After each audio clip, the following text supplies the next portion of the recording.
আসসালামু আলাইকুম, Mary daily ব্লগসে আপনাদেরকে স্বাগতম। আশা করছি আপনারা ভালো আছেন। আমি আলহামদুলিল্লাহ এখন একটু ভালো আছি। তো এই জন্য বাড়িতে একটু হাঁটাহাঁটি করছি। হাঁটাহাঁটি করলে একটু সেলাইটা দ্রুত শুকাবে। তো ভাবলাম বাইরে যেহেতু কোনো মানুষজন নেই একটু হাঁটি। এখন অবশ্য দুপুরবেলা প্রচুর রৌদ্র, তারপরেও একটু হাঁটাহাঁটি করছি। অনেক দিন পরে বাইরে বের হলাম।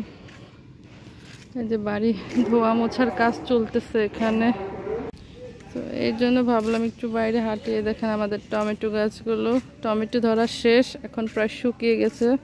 তারপরেও আরও নতুন নতুন কিছু ছোট ছোট টমেটো এখনও আছে গাছের মধ্যে। গাছের কি অবস্থা দেখেন, সব গাছ মরে গিয়েছে, আবার নতুন নতুন টমেটো আছে।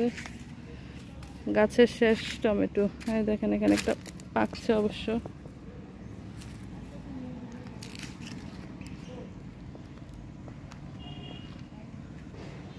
যে এখানে কিছু একদম শেষ টমেটো, এখানে একদম ছোট ছোট করে। রৌদ্রের কারণে আসলে বোঝা যাচ্ছে না, বাইরে প্রচুর রৌদ্র। দেখেন আপনাদেরকে দেখাই, লিচু গাছে মোটামুটি লিচু বের হয়ে গিয়েছে, অনেকটা বড় হয়ে গিয়েছে। বোঝা যাচ্ছে কিনা রোদের জন্য।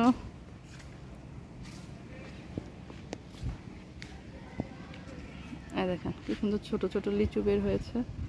মোটামুটি ধরেছে এবছর, বেশি একটা ধরেনি। আর এই বছর তো আমের ফলন খুবই কম। ওই যে উপরে কিছু কিছু গাছে আম, ছোট ছোট আম বেরিয়েছে, কিন্তু অনেক গাছে আবার আম ধরেনি। যেরকম এই গাছটা প্রতি বছর প্রচুর আম ধরে, এটাতে এবার আম ধরেনি।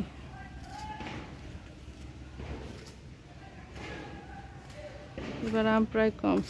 ওই তো আমাদের বাড়িঘর পরিষ্কার পরিচ্ছন্ন করা হচ্ছে, যারা কাজ করে দেখে শুনে রাখে। বাড়ির ফ্লোরগুলো ভালো মতো পাইপ দিয়ে পরিষ্কার করা হচ্ছে। পানি, পিলার, তারপর ফ্লোর সব তো অনেকদিন পরিষ্কার না করলে একদম ময়লা হয়ে যায়। যেহেতু রমজানে রোজা রেখে করতে পারেনি, এখন ঈদের পর মোটামুটি এগুলো পরিষ্কার করছে।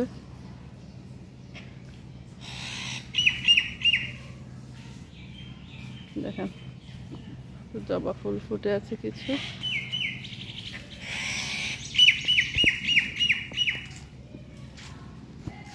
পাখি ডাকতেছে, শালিক পাখির কিচিরমিচির আওয়াজ। আর এইখানে দেখেন এটা হচ্ছে বিলম্ব গাছ। বিলম্ব আপনারা কারা কারা চিনেন দেখেন, একদম থোকায় থোকা ধরে, একটা কামরাঙ্গার মতো, এবং খেতেও কামরাঙ্গার মতো প্রচুর টক। তরকারিও রান্না করে খাওয়া যায়। আর যারা ভর্তা খায়, টক খায়, তাদের জন্য তো এমনিতেই খাওয়া যায় লবণ মরিচ দিয়ে। খুবই ভালো একটা ফল, কিন্তু এটা কারা কারা চিনেন কমেন্ট করে জানাবেন।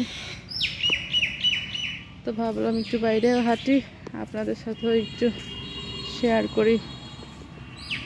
মেয়েকে আমি স্কুলে নিয়ে যেতে পারছি না, তো আমার বোনকে দিয়ে পাঠিয়েছি। কয়েকদিন ওর খালামণির সাথে যাক, আমি একটু সুস্থ হয়ে ইনশাল্লাহ তারপর ওকে নিয়ে যাব। ওরও সামনে আবার পরীক্ষা চলে আসছে।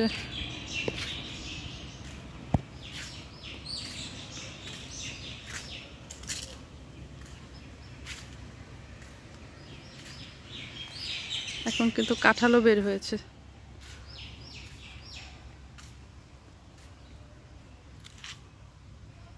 ওই দেখেন দূরে, আপনাদেরকে বোঝাতে পারছি কিনা, দেখেন ছোট ছোট কাঁঠাল। কাঁঠাল বড় হয়ে যাচ্ছে, আস্তে আস্তে গরম পড়বে আর কাঁঠাল পাকা শুরু হবে। এই হচ্ছে অবস্থা বাইরের।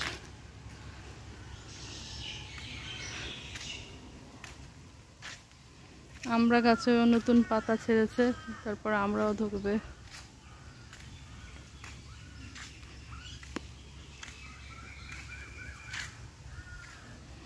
এই সময়টাতে এলাকা পুরো নিস্তব্ধ থাকে।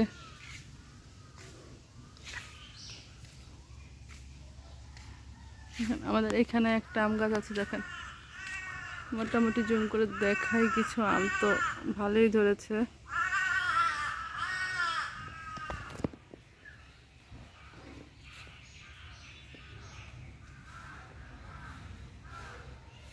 মাত্র এইটুক সাইজ হয়েছে আম, দেখেন। এটার আম মোটামুটি হালকা পাতলা ধরেছে, এগুলো তাড়াতাড়ি মোটামুটি বড় হয়। এবার আমের ফলন একদম কম।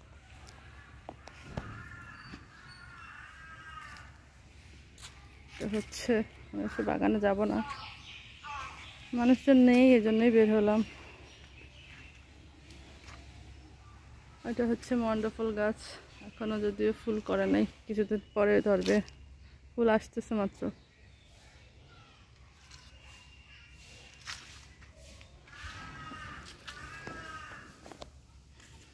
রোদ আর রোদ, রোদে কা খা খা খা করছে, সব কাক ডাকতেছে দেখেন।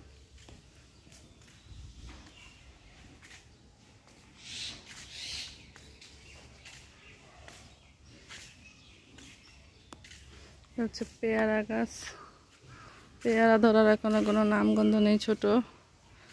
লাউ গাছ সব মরে গিয়েছে। সম্ভবত মিষ্টি কুমড়া গাছ। আর ওই যে ওইখানেও কাঁঠাল আছে নিচে, আমাদের বাড়িতে এখানেও কাঁঠাল, প্রচুর কাঁঠাল গাছ।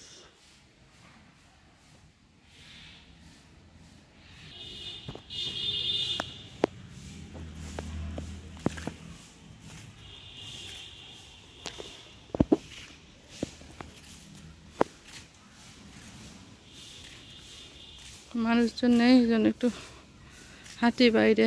ঘরের ভিতরে আসলে অনেক দিন যাবত হসপিটালে আর ঘরে রুমে বন্দি। আকাশটা দেখেন কি সুন্দর। তো ভালো থাকবেন সবাই, আজকের মতো এই পর্যন্ত। আমার জন্য দোয়া করবেন যেন দ্রুত সুস্থ হতে পারি। তো আল্লাহ হাফেজ।